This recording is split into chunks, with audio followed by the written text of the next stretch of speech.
Have you ever taken delivery like this? Someone trying to say it's a lemon. More limes. Another Cybertruck. Today we'll take delivery of one of the first refreshed Model Ys and show you how we managed to get this car for less than $10,000. And we'll give you a side-by-side and show you just how much quieter it is compared to last year's Model Y. It's delivery day for our brand new refreshed Model Y. I am so excited. This is actually our 5th Tesla delivery we have ever done. And today we are getting it for under $10,000. Watch till the end, we'll give you a full breakdown of how we're paying for it. Are you excited to finally be a 2-car household again? Oh, which one is ours? That could be it right there.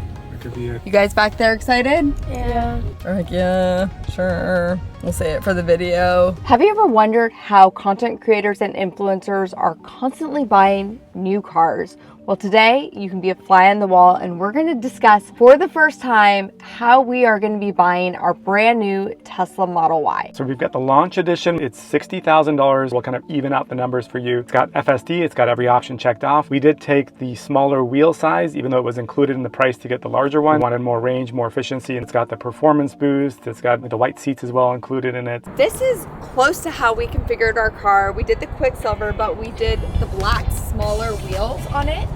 I don't think this one is ours, but our car's actually been here for an entire week, but we were out of town, and of course they give you a notice and you have a few days to kind of figure out how you're going to pay for it and make the time to get it. And we were gone, but there's so many in the lot right now. It's kind of fun walking through here and being like, is that one ours? Is that one ours? And we brought the family, so let's go get them and go inside.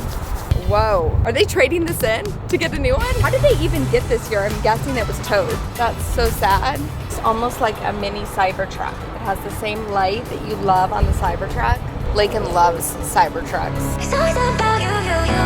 Always about you. Delivery check-in. There we go. Have you ever taken delivery like this? No, the deliveries have changed over the years.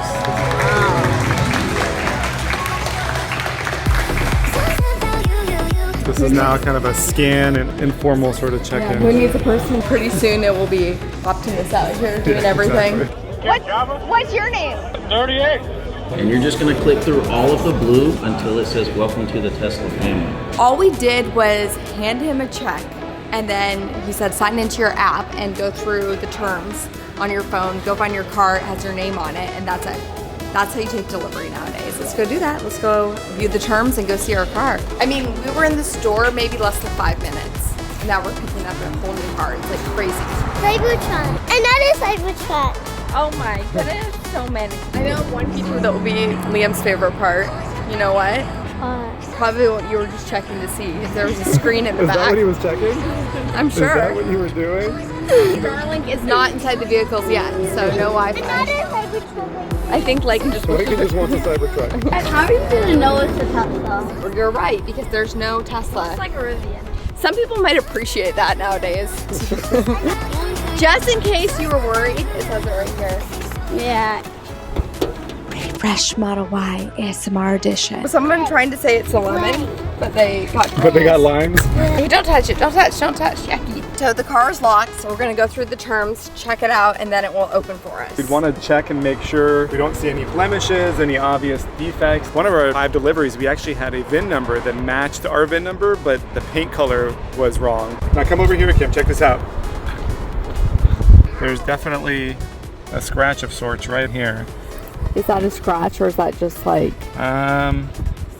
Little confetti coming down. Welcome to the Tesla family. Oh, look it, it's opening up right now. The lights are flashing.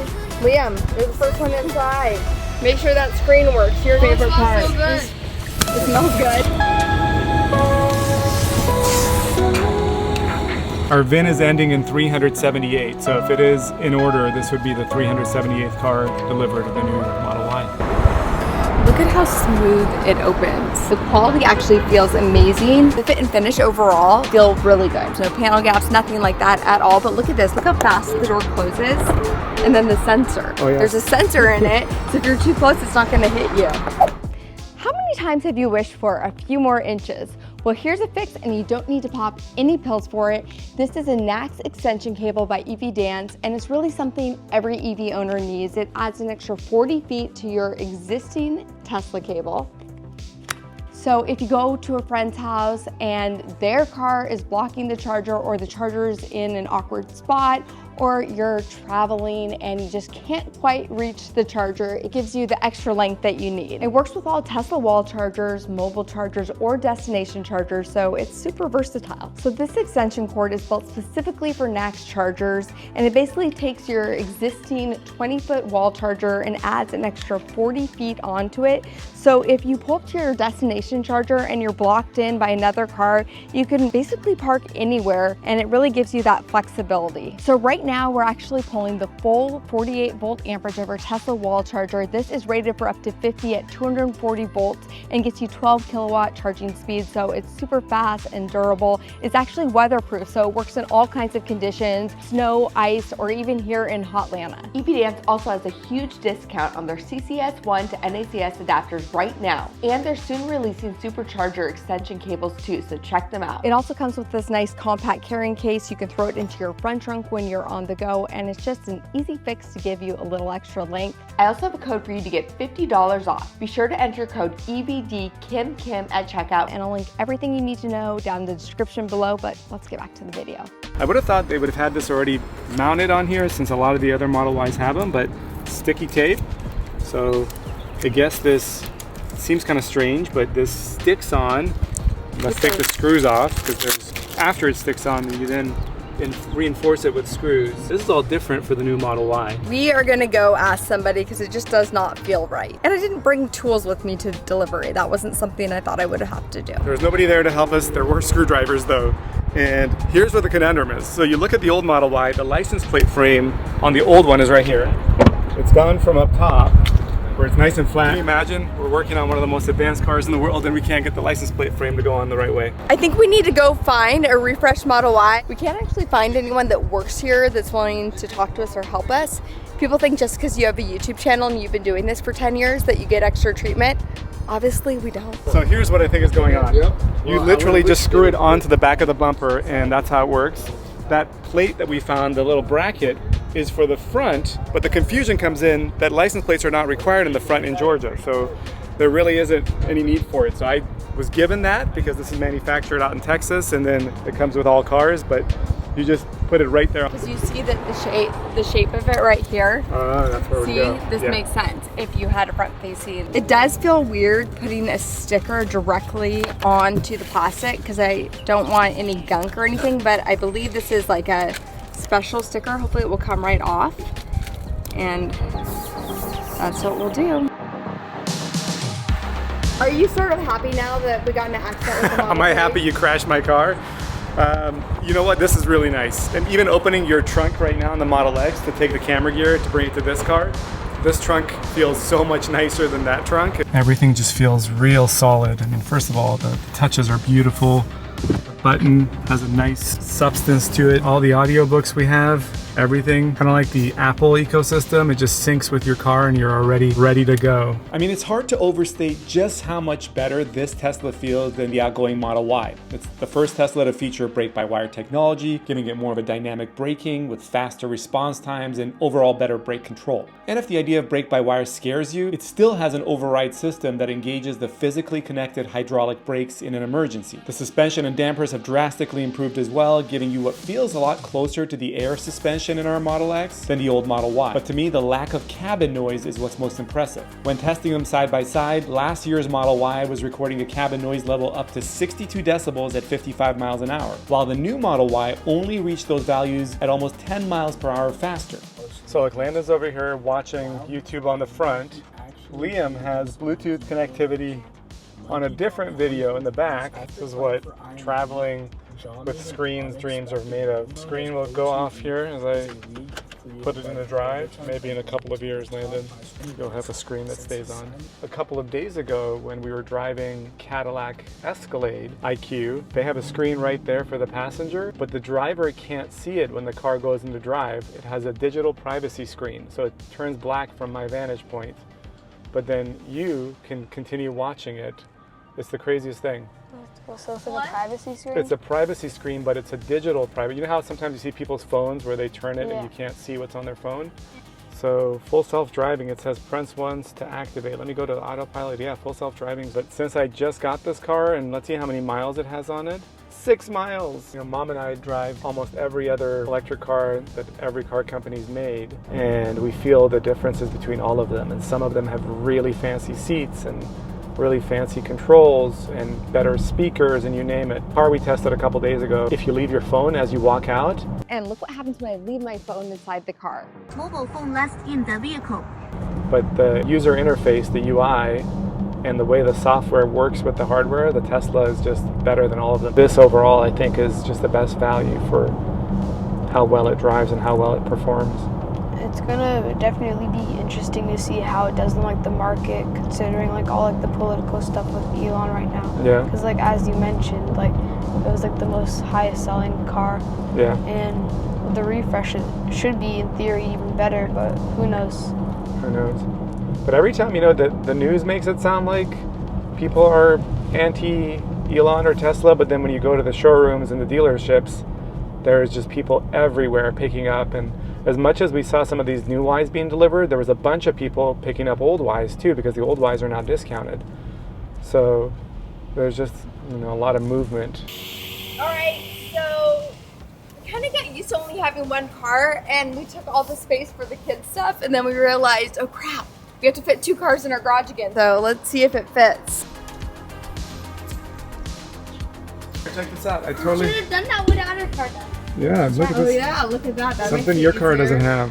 Before we break down the cost, make sure you're subscribed because we have big plans for this Model Y and you don't want to miss it. We are running the numbers of, are we going to lease this or are we going to buy this? And we thought, why not take you guys along for the ride so you can kind of go through this. I know there's other people out there that are probably, you know, trying to figure this out right now. We seem to get new cars every 3 to 5 years, yeah. 3 to 5 years. It seems like that. Also, we do make videos with our cars, so we like to have the latest tech.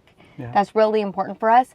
So one of the things we've been deciding is maybe it's better for us to go ahead and lease the vehicle because we want the latest tech. It would keep our monthly payments lower if you lease versus buy in a lot of ways. And, yeah, and you know what's interesting is we've never leased before. So over the years, we've always bought. We've always thought, you know, buying is the smarter thing to do because you're able to keep your car and get some value out of it when it's done. But this, in our case, because of the reviews and constantly keeping up with the tech, it seems like leasing may make more sense. And that's where it got interesting when we started looking at the numbers in our specific situation. Yes, but again, we're going to get more into that. He's so eager to talk about that. But the other thing is sometimes I do like to add to our vehicles, like put wraps on them. I like to modify them. And with leasing, you can still actually do all that. Yes. We've made a ton of videos with T Sportline, and a lot of times they even lease their vehicles. And after they, you know, do all the modifications, they're able to modify it back and then give it back to Tesla. And it doesn't affect warranty, which is another question a lot of people always ask us. In terms of buying it though, with a credit union, you can get a lower rate. That's something to consider. If you own a business, that's another factor because you can buy it under your business. So there's a lot of different things to consider in there. Now, right now, we still have the $7,500. The federal credit's still in place. That's still in place. That's going away most likely, but it is still in place. So we'll be able to get that. And that is a point of sale. It is, yep, right at the point of sale. I did want to ask Rock, like what they think we should do before we get into it. He definitely has his points. But hey Grok, we're taking delivery of a brand new launch edition Tesla Model Y. We're going to be buying it under our business. Do you think it's better to lease it or to buy it? Nice choice on the Tesla Model Y launch edition. Sweet ride. Since you're buying it under your business, leasing can give you some tax advantages like deducting the payments as a business expense, and it keeps your cash flow flexible. Buying outright locks in the $60,000 up front, but you'd own it and could depreciate it over time. Depends on how long you plan to keep it and your business's cash situation. If we only plan to keep it around 3 years, can you describe what these business tax advantages are in more detail? Oh, 3 years? Yeah, leasing sounds even smarter then. So with leasing, you can typically deduct the full monthly lease payment as a business expense. Boom, lowers your taxable income right away. If you buy it, you depreciate that $60,000 over, say, 5 years or so, which spreads the tax break out slower. Plus, leasing means no worries about resale value after 3 years. Just hand it back. Buying might leave you stuck selling it or dealing with a trade-in. Less hassle with leasing, and you get that immediate tax win. What do you think about that? Okay, I'm gonna turn her off, otherwise she'll keep interrupting us. But I think leasing definitely has its She seems like she's advantages. really on board for leasing. I think that in the past, like with the vehicle we're in right now, we probably should have leased it.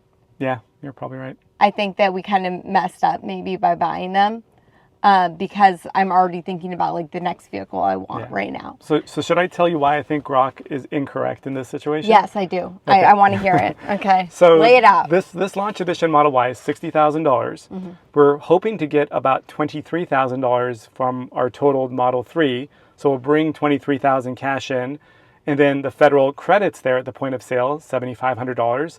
So let's just even out and say $30,000, $30,500. We then have about $20,000 of referral credits, which is a unique situation with this channel that gives us essentially Tesla cash that I don't believe we can use towards a lease payment, but we can use it towards a purchase of a Tesla product. So remember, that price point of 60 is already cut down to 30. Now we bring in an additional 20,000 from the credits. So we would owe around $10,000 of actual cash that we have to pick up this car. So that's, I think, where Have you confirmed that we can't put that towards the lease? I have not, but I highly doubt a lease payment would accept Tesla credit. And then if we were to use that and then resell it, we actually are getting the equity. Exactly. So if we sell this car in 3 years, it's probably still going to be worth between $25,000 and $30,000. So at that point, we get that money back. So we're really not in it for that much, considering that we came in with this credit. The tax credit's still there, but also the $20,000 referral credit. How many referrals did we get to be able to get this kind of? So part of it was slightly different up until December of last year, and then the referral credits became $500 per car, but I think it was 20 total that got us to this $20,000 or somewhere along those lines, 15 to 20 total. And if you're not familiar with Tesla and their referral program, they've always had a referral program, and the prices have kind of changed over the years. I think there was one period where they completely took it away, but then they brought it in, and most recently they've actually kind of changed it around so that you can use the credits towards the purchase of a car, which is pretty unique and interesting. And I personally love it as a creator. I love it, but I think a lot of people out there really like it as well. But it does make you want to keep rebuying a Tesla, which benefits them in a lot of ways, right? Yeah. So, and think about the lease aspect now. $60,000 lease, the price point doesn't matter, of course, because you're not buying the car. The lease payments on a launch edition Model Y are $700 a month. Again, rounding up the numbers here. $700 a month for 36 months, provided you drive less than 10,000 miles, which we will, less than 10,000 miles per year on this car. So 36 times the $700 a month, that's $25,000. I think it's $25,000 of lease payments you're making towards this vehicle. You also have to bring in $3,000 due at signing to pick this car up. So you're essentially committing $28,000 to borrow this car for 3 years, where if we use our credits, we're paying $10,000, to But keep if you this could car. use those credits towards those lease payments, Yes. that would be like the ideal situation. But again, I don't think that's But even I possible. still wouldn't want to do that. I still wouldn't want to give our $20,000 of credit to the $28,000 we'd owe Tesla to borrow this car for 3 years and basically have nothing left after 3 years. Where if you put that credit towards buying it after 3 years, in this scenario, I totally get the tax deductions, and of course you can extend that same deduction doing it with a purchase versus the monthly payments that are being deducted. So I totally get that. But in this scenario with our credits, we still get to sell this car in 3 or 5 years for $20,000, $25,000, $30,000 and have that money. Now here would be like another kind of crazy tangent, but what if in the future Tesla let you, if you were to lease it, enter it into their fleet of robotaxi, and then you take that money earned and have that go towards Offsetting your payments. Yeah, offset your payments. Like that would be kind of a I cool could see that option. And happening. you are responsible for the wear and tear of your vehicle and all that kind of stuff. Yeah. But I could see them doing that in the future. And speaking of this, look at that. Thanks, Grant McMillan. Just had a new referral come in for a Model Y. And if you found this video helpful, if you enjoyed this video, feel free to continue to use our referral code. All of it goes back to making the content on this channel better. We appreciate you tuning in, and we'll catch you next time.